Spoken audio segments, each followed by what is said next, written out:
Bismillahirrahmanirrahim. Assalamualaikum warahmatullahi wabarakatuh. Alhamdulillahi rabbil alamin. Wassalatu wassalamu ala ashrafil anbiya'i wal mursalin wa ala alihi wa sahbihi ajma'in. Amma ba'd. Dewan Hakim yang arif nan bijaksana, hadirin sekalian, beserta teman-teman yang kami banggakan, Indonesia merupakan negara kepulauan terbesar di dunia yang terdiri dari berbagai suku, ras, bahasa maupun agama, dimulai dari Sabang sampai Merauke. Hal inilah yang menjadikan Indonesia di satu sisi terlihat unik dan menarik. Sementara di sisi lain, keberagaman ini justru dapat menjadi bencana jika tidak bisa dijaga dan dikelola dengan baik. Dan pada gilirannya dapat meruntuhkan falsafah negara. Bhinneka Tunggal Ika, berbeda-beda tetap satu jua.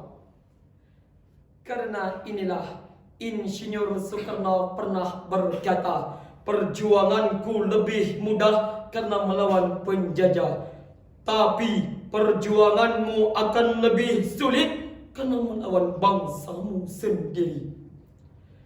Hadirin, masih ingatkah kita penyebab bangsa ini dahulu mudah dijajah adalah karena masifnya perpecahan dan pertikaian?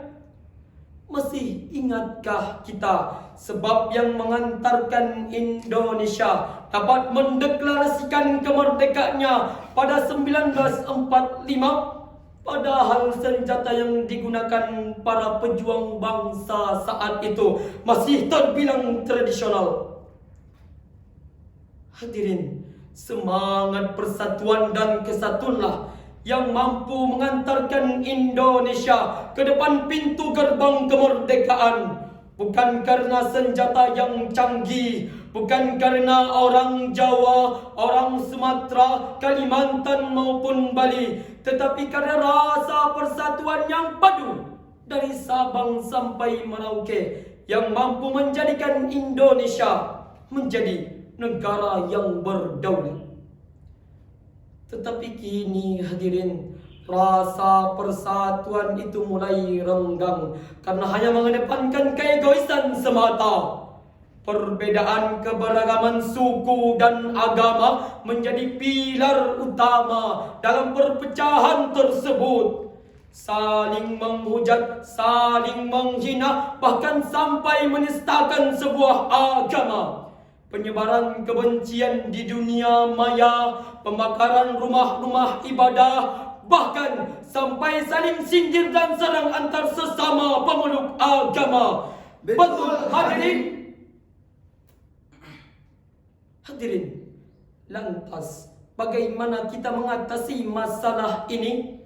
Maka izinkanlah kami untuk menyampaikan syarahan Al-Quran yang berjudul Merekat Ulang Persatuan dan Kesatuan Bangsa, dengan berlandaskan firman Allah di dalam Al-Quran Surah Ali Imran ayat 103 berikut ini.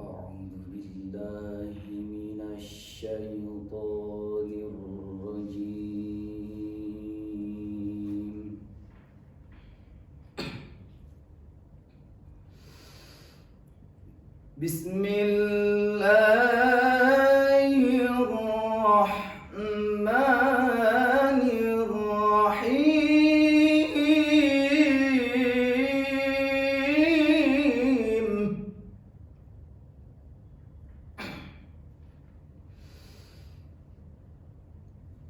واعتصموا بحبل الله جميعا ولا تفرقوا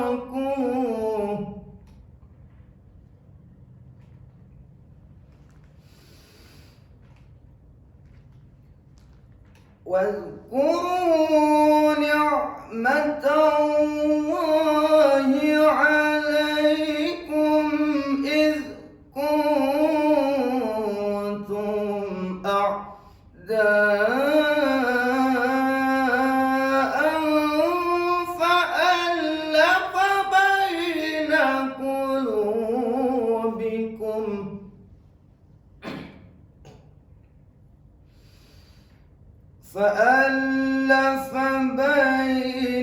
قلوبكم فأصبحتم بنعمته إخوانا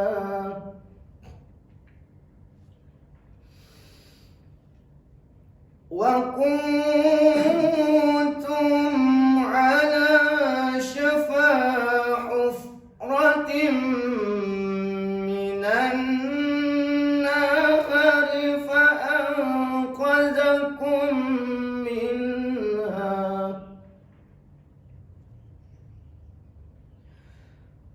كذلك يبين الله لكم آياته لعلكم تهتدون.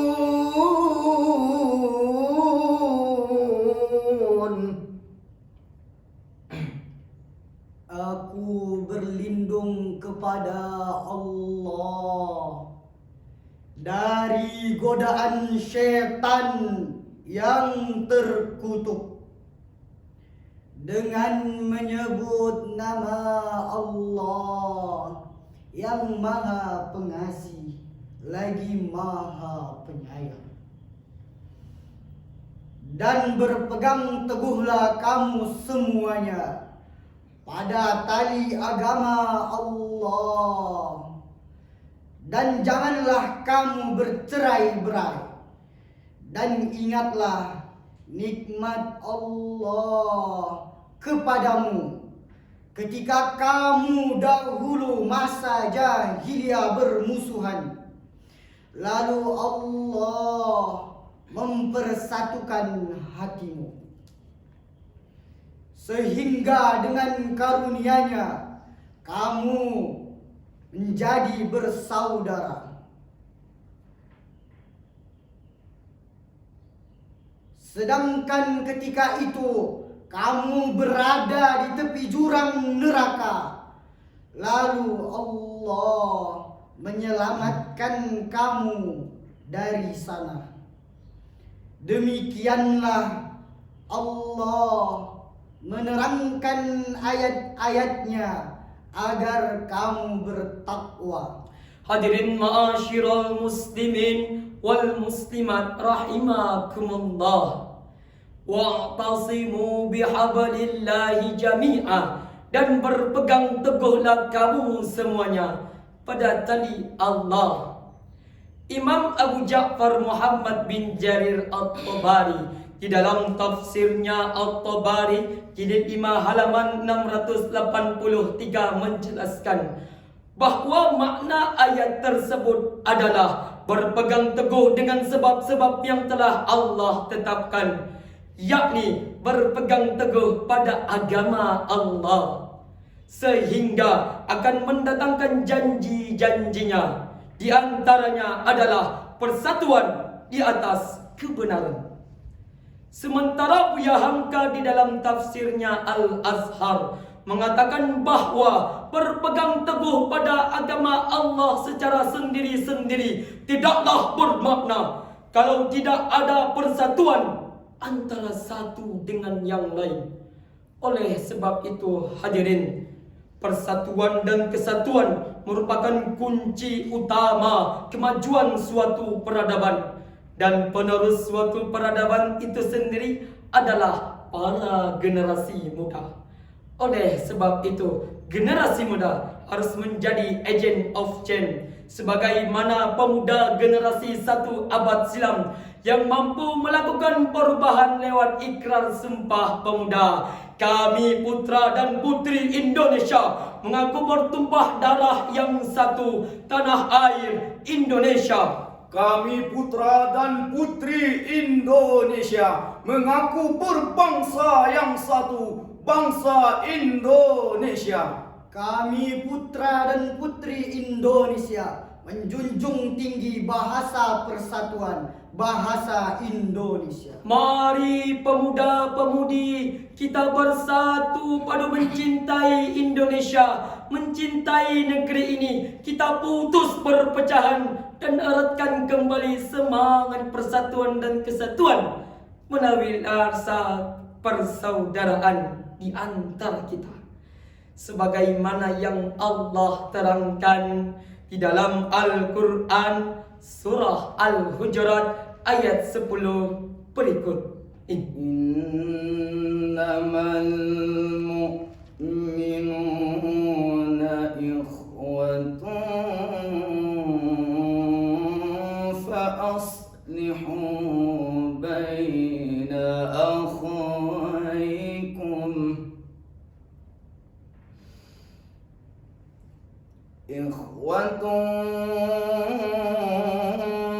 فأصلحوا بين أخويكم واتقوا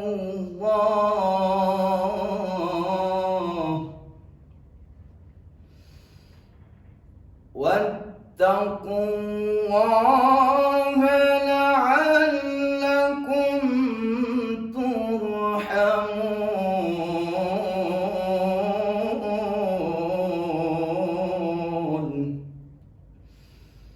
واتقوا الله لعلكم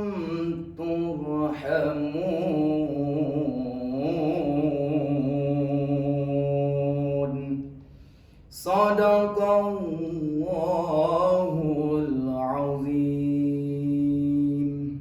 Sesungguhnya orang-orang mukmin itu bersaudara. Karena itu, damaikanlah antara kedua saudaramu yang berselisih, dan bertakwalah kamu kepada Allah agar kamu mendapat rahmat.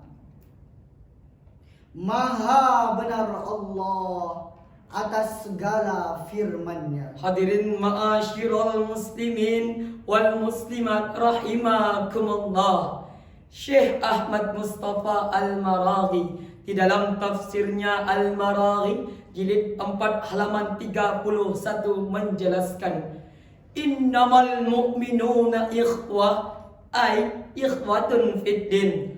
Sungguh orang-orang mukmin itu bersaudara, yakni bersaudara dalam agama.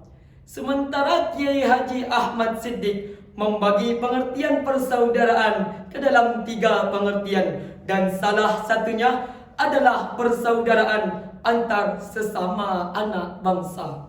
Oleh sebab itu hadirin, implikasi dari rasa persaudaraan itu hendaknya menumbuhkan semangat persatuan dan kesatuan demi menjaga Indonesia, karena Indonesia tempat di mana kita lahir, tempat di mana kita tinggal, dan akan menjadi tempat di mana kita menutup mata, sebagaimana yang digambarkan oleh Ismail Marzuki di dalam lagu Indonesia Pusaka berikut ini.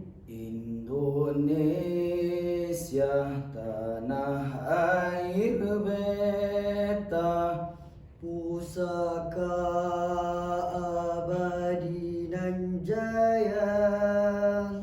Indonesia sejak dulu kala tetap dipuja-puja bangsa.